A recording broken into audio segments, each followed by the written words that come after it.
시편 57편 말씀은 다윗이 사울을 피하여 동굴에 들어가 있을 때 부른 시편이라고 불렀던 노래라고 기록하고 있습니다. 오늘 내용은 두 가지의 내용이 너무나 상반되지만 함께 연결되지 않는 것 가운데 그 사이에 어떤 이 비밀이 있길래 이 두 가지 사실이 이렇게 연관될 수 있는가를 발견하는 시간 되기를 원합니다. 두 가지 사실은 이 다윗이 원수에게 쫓겨서 사울 왕입니다. 피하고 피해서 동굴 속에까지 들어갔는데 더 이상 갈 곳이 없는 곳입니다. 이제 발각되기 바로 직전에 여러분 영화 같은 데 보면은 괴한이 집에 들어와서 내가 숨어서 침대 밑에 숨어 있는데 한 발자국 한 발자국 들어와서 더 이상 숨을 데가 없어서 마지막에 그 앞에 왔을 때 그 두려움, 숨어 있지만 금방 발각될 것 같고 금방 죽임을 당할 것 같고 그렇게 두려운 때에 그 자리에서 오늘 이 시편이 나온 겁니다. 사울 왕이 바로 내 앞에까지 쫓아왔는데 이제 그 사울 왕을 피하여 더 이상 갈 곳이 없을 때, 그때 이 다윗이 어떻게 이렇게 놀라운 찬양을 할 수 있을까? 오늘 본문 한번 보시기 바랍니다. 시편 57편에 하나님의 이름을 찬양하면서 사실은 3절, 4절을 보면 지금 다윗의 실제 상황은 어떻게 되어 있는가 하면 나를 삼키려는 자의 비방이 나를 에워싸고 있는데 나를 그곳에서 건져주시옵소서. 내 영혼이 사자들 가운데서 살며 내게 불사르는 자들 중에 누웠으니 곧 사람의 아들들 중이라. 그들의 이는 창과 화살이요 그들의 혀는 날카로운 칼이로다. 이것은 어떤 긴박한 위기 가운데 있는 것이 느껴지지 않습니까? 나를 삼킬 것 같은 그런 두려움과 원수 앞에서 5절 말씀에 보면 갑자기 찬양이 나오는데 이 찬양이 대단한 찬양입니다. 우리는 찬양할 때 찬양을 준비하고 묵상하고 말씀을 전할 자는 말씀을 묵상하고 부를 자는 찬양을 묵상하고 정결한 마음으로 준비된 심령으로 와서 찬양을 드려도 이게 찬양이 참 하나님의 마음에 닿을까 말까 할 정도의 그런 마음으로 준비하여서 예배하고 찬양하는데 오늘 다윗의 찬양은 정말 죽음 앞에서 그 두렵고 떨리는 가운데서 부르는 찬양입니다. 근데 그 비결이 어디에 있을까? 그 비결이 7절 말씀입니다. 그가 이런 절박한 상황 가운데서 어떻게 이렇게 완벽한 찬양을 할 수 있을까? 비결은 마음을 확정하는 것입니다. 그 두려움에게 마음을 빼앗기지 아니하고 원수에게 내 마음을 빼앗기지 아니하고 문제에 내 시선이 갇히지 아니하고 그것을 초월하는 기쁨을 누리는 거예요. 믿음의 승리이죠. 오늘 저와 여러분이 그 찬양을 주님께 올려드릴 수 있게 되기를 원합니다. 여러분 오늘 본문의 시작이 내가 주께로 1절입니다. 주께로 피하되 주의 날개 그늘 아래에서 이 재앙들이 지나기까지 피하리이다. 여러분 주님은 우리의 피난처이십니다. 주님께 피하셔야 합니다. 다른 데 피하는 것이 위험합니다. 안전한 피난처가 있고 안전하지 않은 피난처가 있습니다. 어쩌면 우리의 상황이 점점 더 어려워지고 더 우리를 절망하게 하는 이유가 있는데 그때까지는 마지막까지는 정말 온전하고 안전한 피난처 되시는 주님께 피한 게 아니라 다른 피난처에 들어갔던 것이죠. 위기가 더 다가오는 겁니다. 여러분 피난처인 줄 알고 들어갔는데 거기가 함정이라면 어떻겠습니까? 더 절망하게 되는 겁니다. 그래서 오늘 이 다윗의 시편 가운데 원수가 파놓은 그 그물과 웅덩이를 언급해요. 그들의 날카로운 말과 그들이 숨겨놓은 말로는 기름이 흐르는 말과 같이 하지만 사실 그 숨겨놓은 말 속에는 날카로운 칼이 숨겨져 있는 것이죠. 함정이었습니다. 그리고 그들이 어떠한 마음으로 나를 대했는지를 깨닫게 되는 것이죠. 멀리 있는 원수와 지금 당장 나를 죽이려고 이 동굴 앞에까지 와 있는 원수가 존재할 겁니다. 더 이상 갈 데가 없을 때 오직 우리가 피할 것은 하나님이십니다. 오늘 하나님 우리의 피난처이심을 믿으시기 바랍니다. 하나님이 피난처인 것을 오늘 다윗이 이렇게 표현해요. 내가 주의 날개 그늘 아래에 있습니다. 여러분, 주의 날개 그늘 아래에 있다라는 이 피난처의 묘사는 주님이 나의 온전한 안전한 피난처가 되신다는 것과 함께 또 하나 아주 중요한 의미를 담고 있는데, 주님이 나의 유일한 왕이시라는 거예요. 여러분, 우리가 주님이 나의 피난처가 되려면 오늘 이 진정한 피난처를 발견하셔야 됩니다. 왜 하나님 우리를 도우시지 못할까요? 왜 우리가 위험한 도피처로 들어가게 될까요? 하나님이 나의 진정한 왕의 자리에 계시다는 것을 인정하기까지는 그 보호를 받을 수 없는 것입니다. 다윗을 하나님이 진정한 이스라엘의 언약의 왕으로, 너의 후손으로 그 왕이 끊임없이 나오게 하겠다, 그 영원한 언약이 되게 하겠다, 그것을 하나님은 이루십니다. 약속을 지키십니다. 그래서 예수 그리스도께서 다윗의 후손으로 오시는 거잖아요. 그런데 이 다윗의 후손으로 오시는 그 하나님의 언약을 지키기까지 이 다윗이 배워야 할 것이 하나 있는데, 하나님이 나의 진정한 왕이시라는 것을, 하나님이 지금도 통치하시는 진정한 왕이라는 것을 배우는 왕이 되는 거예요. 사울은 먼저 세워진 왕, 이스라엘 왕정의 최초의 왕이라는 명예를 얻었어요. 사울 왕이. 우리는 아마 그거 자랑할 겁니다.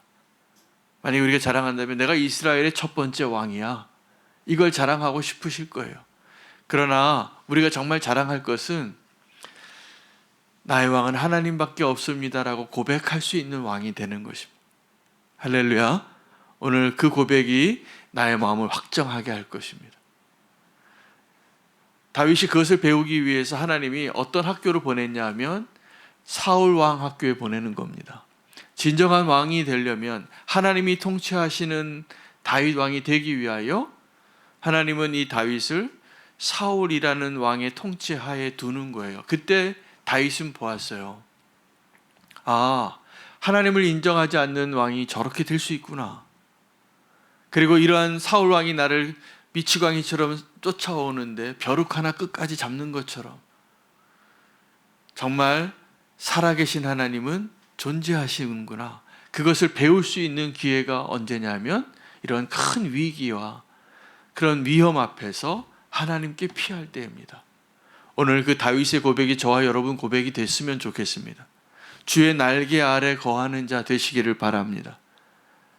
지금 저와 여러분은 그 믿음 안에 거하기 때문에 오늘 다윗의 고백처럼 지금 내 눈앞에 보이는 현실은 내 목숨이 왔다 갔다 하는 정말 두려운 상황이 계속 이어지지만 주님을 찬양할 수 있는 자가 되는 그 믿음입니다.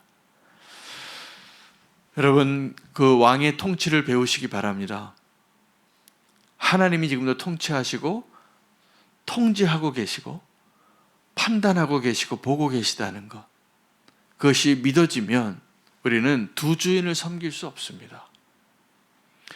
여러분, 우리에게 정말 문제는 두 주인을 섬기고 싶은 마음이 있는 거죠.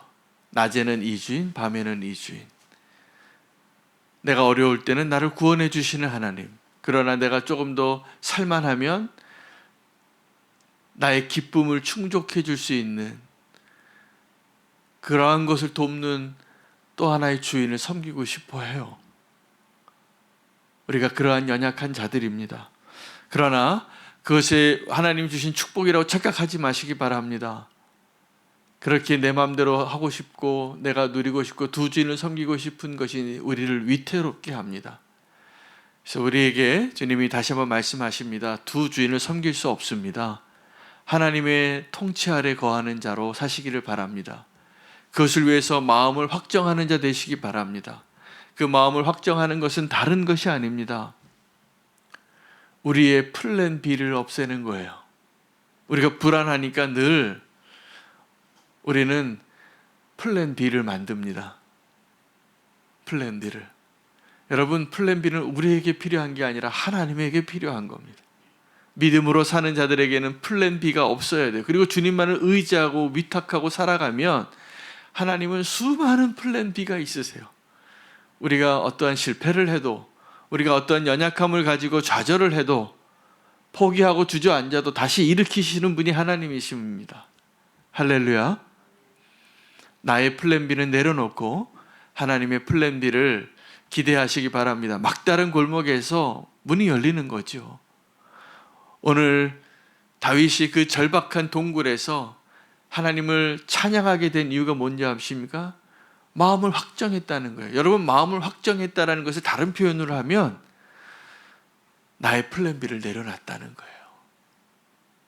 또 다른 가능성, 내 생각으로 내가 의지하여 내가 살고 싶어서 붙잡고 싶은 그 지푸라기들을 내려놓으면 정말 생명의 동아줄을 붙잡는 거예요. 우리의 구세주 예수 그리스도. 여러분, 믿음이 성장하는 것, 하나님을 온전히 찬양하는 것, 다른 것 아닙니다. 헛된 건 내려놓을 수 있는 믿음. 이게 다른 사람이 헛된 것은 잘 보이는데 자기 자신의 헛된 것이 잘 안 보이더라고요. 하나님은 우리 자신에게 그 믿음의 결단을 할 수 있는 기회를 주시고 오늘도 이 예배의 자리가 그 시간 되게 하시는 것이라 저는 믿습니다. 여러분, 기도의 자리가 어떠한 자리냐면 나의 플랜 B를 내려놓는 자리예요. 할렐루야. 기도의 자리가 또 다른 플랜 B를 만드는 자리가 아니라 여러분, 우리가 붙잡고 구하고 의지해야 될 유일한 대상은 하나님이시잖아요. 하나님 우리의 모든 형편을 아시잖아요. 그러면 우리가 기도하고 마음이 확정되는 그 기도의 자리에서 우리의 모습은, 마음은 어떻게 확정이 됩니까? 찬양으로 바뀌는 거예요. 그 두려움이 찬양으로 바뀌는 거예요. 오늘 그 찬양이요, 놀랍습니다. 여러분, 원수가 노리는 자는 어떤 사람일까요? 미혹하는 자, 사탄이 어떤 사람을 노릴까요? 마음이 확정되지 않은 사람을 노려요. 흔드는 거예요. 유혹하는 거예요. 미혹되는 자가 되는 것이죠. 여러분, 그 원수의 미혹 앞에 담대하게 고백하고 선포하시기 바랍니다. 나는 오직 주님만을 신뢰하겠다고. 주님의 약속을 내가 믿노라고. 여러분, 마음 가운데 주님의 약속을 믿는 마음과 그것이 불안한 마음으로 오늘 기도의 자리에 오셨다면 오늘 주님이 원하시는 믿음의 기도로 주님을 찬양할 수 있게 되기를 원합니다. 오늘 다윗의 찬양이 참 아름답습니다. 7절에 하나님이여 내 마음이 확정되었고 내 마음이 확정되었사오니 내가 노래하고 내가 찬송하리이다. 여러분, 가장 아름다운 기도는 이 찬양입니다. 주님, 내 마음이 확정됐습니다. 주님을 찬양합니다. 그 찬양이 어떻게 되냐면 내가 새벽을 깨우리라는 거예요. 소망이 생긴 거예요. 내가 만민 중에 주께 감사하고 문나라 중에서 주를 찬송하리이다. 무릇 주의 인자는 커서 하늘에 미치고 주의 진리는 궁창에 이르나이다. 여러분, 여기 주의 인자는 하나님의 은혜죠. 주의 진리는 진리를 말하는 거예요. 진리 되신 하나님을. 여러분, 우리가 하나님을 찬양할 때 신약에도 바울이 이런 표현을 씁니다. 은혜와 진리. 은혜와 진리. 우리가 하나님을 찬양할 때 오늘 이 다윗의 찬양이 완벽한 하나님을 인정하는 거예요. 하나님을 발견하는 거예요. 어디 앞에서요? 죽음의 위험 앞에서. 어떻게 그렇게 가능했다고요? 마음을 확정했으니까. 마음을 확정하는 기도가 오늘 저와 여러분의 기도 되시기를 바랍니다. 온전한 찬양을 하나님께 올려드리기를 바랍니다. 오늘 이 기도의 자리에서 결론 내리시고 일어나시기 바랍니다. 혼돈 가운데, 불안한 가운데, 절박한 가운데 나왔다면 믿음으로 넉넉히 오늘 하나님이 확신할 수 있도록 우리를 인도하시는 말씀을 주셨습니다. 은혜와 진리로 주님을 찬양하는 저 여러분 되시기를 바랍니다.